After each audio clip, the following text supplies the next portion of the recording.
Okay, so this is Dustin Wallace, licensed general contractor, home inspector. So we're going to be doing the exterior portion of the video right now. Before I start, obviously the deadbolt's broken. I'm going to fix that, replace it. So, anyways, so this is standard height for when this home was built. 36-inch railing. Now it's 42. Obviously we need to block this off. This is a hazard, safety hazard. Your joist span is 16 on center, which are these boards under here, which means you can actually, if you ever want to replace this, the Trex decking, you can. It's painted, it looks like it'd be painted Doug fir tread. Let's keep going around here. So you have obviously your ventilation. You got 2-point ventilation will be going on the roof with the tablet as well, because it is a hip roof. So you have the hip, you have the ventilation on the roof, and you have ventilation on the soffit. Your windows are single panes, which I would definitely look at eventually putting money into replacing all of them. Just your heat loss and heat gain is significant. And then what they could do is the window people can actually use the frame and retrofit a vinyl dual pane window into the frame of the actual aluminum frame. So a lot of pest inspectors will say siding is within, or even home inspectors, within 6 inches of the dirt level. Well, you have no choice, because your sill plate, which is your pressure treated plate, is to the ground level. So that is the only way they could do the siding. So that's not really a significant thing to me. Obviously, you have a shut off over there at the street level, and you also have on the side of the house. We're just gonna keep going around here. Panel box, I would look at upgrading it. This is Zinsco panel box, which they have known to be considered a hazard. Usually I look and see the inside and check for any burnt ends, and there's a couple of questionable areas in the panel box.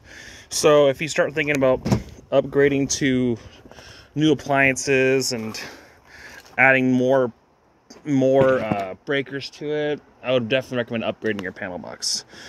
It's not in the best condition, it's marginal condition, but it is old, and they have had issues in the past with especially with there's EVC corrosion in the bus bays, and there's dissimilar metals is what the reason why, because the actual breakers are plastic with the connections, and then those have been known to start fires. So it's just a, I'd recommend upgrading it and changing it out. Which I can actually ask for a credit for that, which I would be willing to put in the report for you. So obviously, since you have soffit, you have wrapped around fascia, which obviously keeps the gutters too from actually going in and out, which you'll see a lot with just truss tails, where they'll attach the truss tail or rafter tails, and then you'll see just gutters falling down and stuff. So it looks like you got a hole right there, which I don't quite know what it is. I don't think it's a woodpecker. I think it was a drill hole for almost like not a scupper drain, because you have they just wanted to put an extra vent there and they didn't cover it. So maybe they're concerned about having more ventilation at the ends. I don't know. But anyways, here's your shut off right here. And like I said, you got one at the street as well. And if I miss anything, it's going to be on the report. Sometimes these one-take videos can be kind of tough. Okay, we're going to walk this side. I'm going to start going around below. Like I said, you got single pane windows. I would definitely look at eventually upgrading those. So it's funny, I was dealing with a realtor, and he said that home inspector knocked him down for having horizontal railing instead of vertical. And actually the home inspector was wrong. You're allowed to go horizontal unless you have a pool down below. Then you have to go vertical. That's the new building code. So if you have a pool, you can use this as a jumping pad to get up in the pool. So then this would be horizontal. But if you have no pool, you have to go vertical if you had a pool. But now, you can actually, this is fine. And The baluster rule of 4 inches of spacing and all that stuff didn't go into effect until 2001. And 42-inch height railing was not in effect until a couple years ago. So you can't apply new code to old code. Okay, we're going to go on the roof, and then I'm going to go down below. And then I will show you, then I'll start the inside, I mean. So, all right. So you got about 15 years left on the roof. This obviously is from buildup of soot of not actually cleaning the chimney enough, which all of this is, you know, the scaling and such is just from not taking good care of it. I definitely recommend getting examined by roofing, by I guess a roofing contractor, or not roofing contractor, but chimney guy. You can see over there is buildup of soot over there. So at least one good thing is they actually did a cricket, which is with step flashing, which is so much better than just having it go straight to it, where you'll see leaks a lot going through the chimney chase. So that's obviously better than how I usually see it. So gutters are in pretty good shape still. I don't recommend gutter covers at all because you have no trees. They're a whole lot easier to clean without gutter covers. So your pitch roof, your roof pitch is a 3 and 12 pitch, which is the minimum you can go with this kind of roofing. So anything less than this, you have to use asphalt roof roll shingles, or they would do asphalt roll and then put this over it. See, there's your roof vent right there, and there's another roof on the other side. ABS. Okay, these are plumbing vents. Okay, a lot of people will say, "Oh, put nails." Never put nails exposed. Leave it as is, even if it's popped up a little bit. That's how you get leaks in your roofs. I've seen reports where they did on my own house that the home inspection was done when I wasn't there. My wife ordered it because she wanted the house more than me. So, but I'm just saying that they put that in the report, and I just started laughing. So don't ever put nails on those, on the, here you are. See, they did right here. Is that, no, that's not, well, it looks like they, yeah. Some people just don't listen, but I'm not too worried. Very little chance of cause a leak, but you're not supposed to do that. If you do, at least put some, they put Henry's goop over it to cover the nail hole.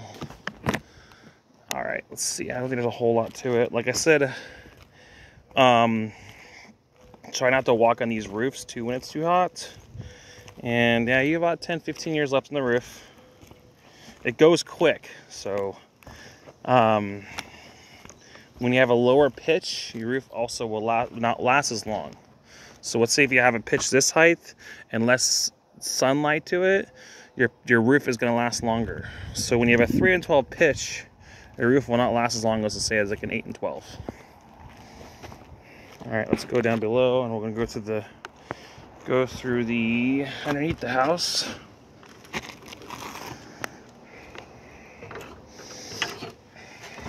And then I'll walk all the way up, and I'll upload this, and they'll be doing the inside. So let's go around, and then I'll show you a few things underneath the house. There is an open ground. Oh, by the way, there is an open ground over here on this outlet over here. I got my testers in my mail bags, but there is an open ground over there. It's in the report.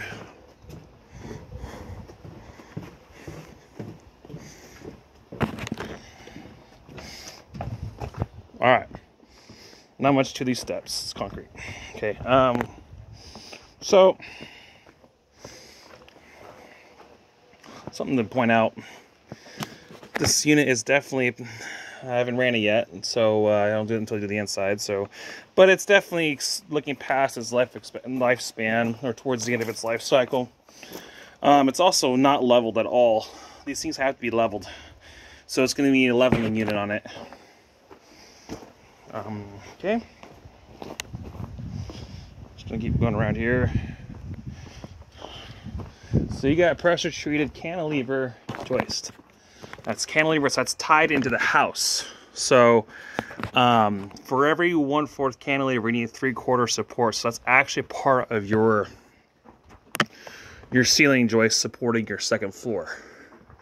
This is not cantilever. This deck is you can see how it's got the galvanized hangers on there. Looks like they even used screws instead of joist nails, so that's kind of interesting. 2x10 pressure treated joist members, and you got your girder right here. It's going on a steel post column. You don't see that very often, actually. You got center block down here. Like I said, here you got cantilever here over here as well. So it's cantilevered as part of, it might even just be the entire, well, there's no way it's, usually most cantilevers or full joist members are 20 feet long. So at some point, I haven't gone inside yet, it's got to be tied into a center wall. And then the other one's tied to it. I am almost guaranteeing that's what's going on. Well, they got a dent, got a downspout right there, but retaining wall looks like there used to be a small cover over here on top. As you can see, there's the redheads. Redhead. Those are redhead. Those are called redheads right there. So that used to be a plate board right there, and it used to be a porch cover right here. So a lot of these bottom part of these retaining walls, you'll see.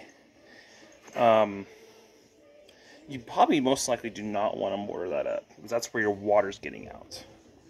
So if there's no drain line underneath, usually a lot of times you'll see a drain line, schedule 40, or even galvanized line. But I would just leave that as is. Alright, we're going to go up now, and I'm going to upload this video. Thank you. And I don't think there's a whole lot else to say around here. Pressure wash that. The moss buildup, obviously. Alright, thank you.